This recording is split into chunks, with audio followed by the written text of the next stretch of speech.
Le premier objet qu'on cherche à étudier ici là, pour calculer la valeur de la charge, c'est ce qu'on appelle l'axe ici. Donc, c'est l'espèce de tige cylindrique qui est là. Alors, je vous dessine le schéma des forces sur cette tige-là, maintenant, sans effet de perspective ou rien. Là. Si je dessine ça en 2 dimensions de manière bien de base, ça, c'est ce que je vois. Donc, ça ici, c'est l'axe. Et on a une force F inconnue ici. C'est ce qui est à calculer. Donc, on voit tout de suite que le schéma des forces ici, ce n'est pas à l'équilibre. Alors, il y a une autre force qui doit être exercée. Donc, cette force-là, elle est exercée par le collet qui est là. Donc, ça, c'est collé sur la tige, collé sur l'axe, et c'est ça qui va compenser la force ici. Donc, ça va empêcher l'axe de passer à travers la planche. Donc, on a une deuxième force ici, F, donc qui est égale, évidemment, direction opposée, et de cette façon-là, donc, l'objet est à l'équilibre. Comment je vais faire pour trouver la charge? Bien, il y a une information ici qui me dit que la contrainte unitaire de compression à l'intérieur de l'axe est de 40 mégapascales. Donc, à l'intérieur ici, le long de cette ligne-là. Pourquoi le long de cette ligne-là? Bien, c'est parce que c'est à l'intérieur de cette région-là ici que je vais avoir une force de compression. Donc, à l'intérieur de cette région-là ici, j'ai une contrainte qui est de 40 mégapascales. Bon, alors comment je fais pour trouver la force? Bien, c'est tout simplement le problème, il est pris à l'envers. Hein? Donc, on part avec l'équation ici, force interne divisée par l'aire de la section. Et ce que je connais, c'est déjà la contrainte.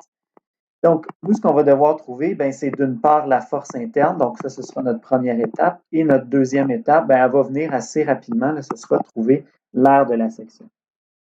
Donc, pour la force interne, bien, j'ai coupé ici le long d'une section A'. Et là, ce que je vais faire, bien, je vais représenter, on pourrait le faire tout de suite, dans le fond, on va commencer avec le calcul de l'aire. Donc, ça, ce sera notre première étape. Et la force interne, bien, ça viendra en deuxième.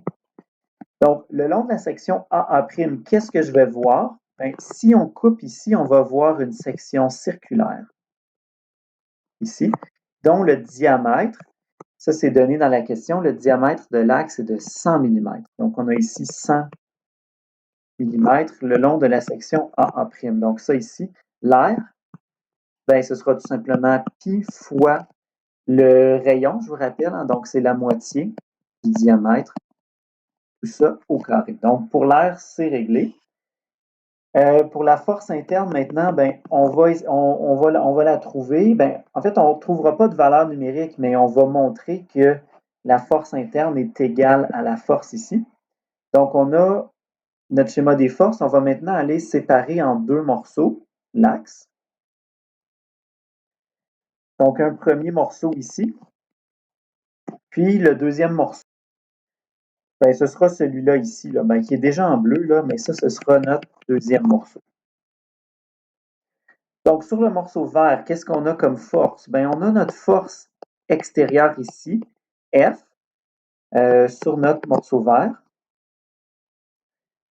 Et sur le morceau bleu, bien, on a la même force, mais en direction opposée, F. Maintenant, évidemment, chaque morceau devra être équilibré avec une force interne. Donc, je vais les dessiner ici. On voit tout de suite l'orientation, c'est pour équilibrer chacun des morceaux. Et ici, bien, on trouve assez facilement, si je fais ma somme des forces égale 0, par exemple, pour le morceau vert ici, donc j'ai moins la force ici parce qu'elle est vers le bas, plus la force interne égale 0. Bien, on trouve ici que la force interne est égale à la force F. Donc, ce que ça veut dire ici, c'est que la force F que j'applique ici va me donner la même valeur de force interne.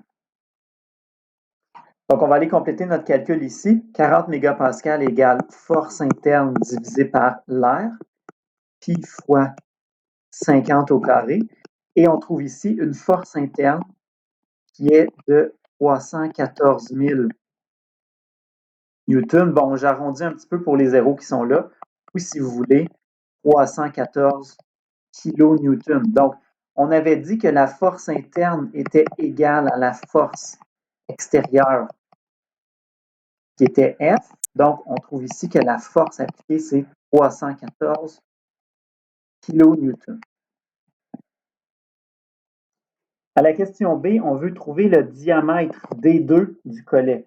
Donc, je vais tout de suite dessiner le collet. Alors, le collet qui est ici, il s'appuie sur cette surface-là ici.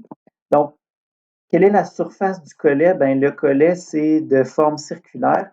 Évidemment, ben, il y a un trou dans le milieu et ce trou-là, il y a quelle largeur? Ben, il y a exactement la largeur de l'axe ici, donc 100 mm. Et nous, ce qu'on cherche, c'est le diamètre ici, D du collet.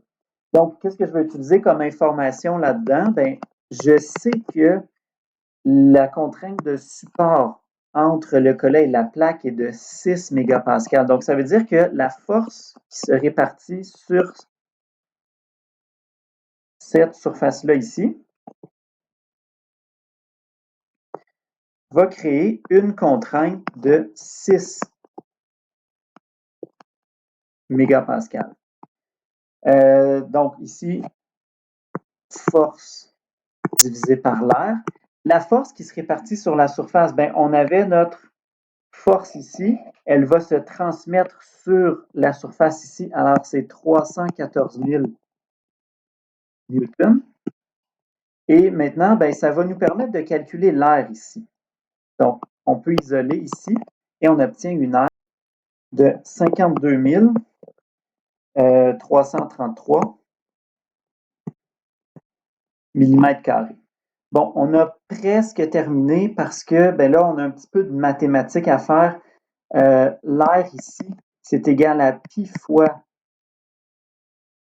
d sur 2 au carré, moins l'air du cercle à l'intérieur, le pi fois 50 au carré. Donc, il ne nous reste plus qu'à isoler D ici. Je vous fais une petite étape intermédiaire. On obtient ici 60 187. Pardon, 60 187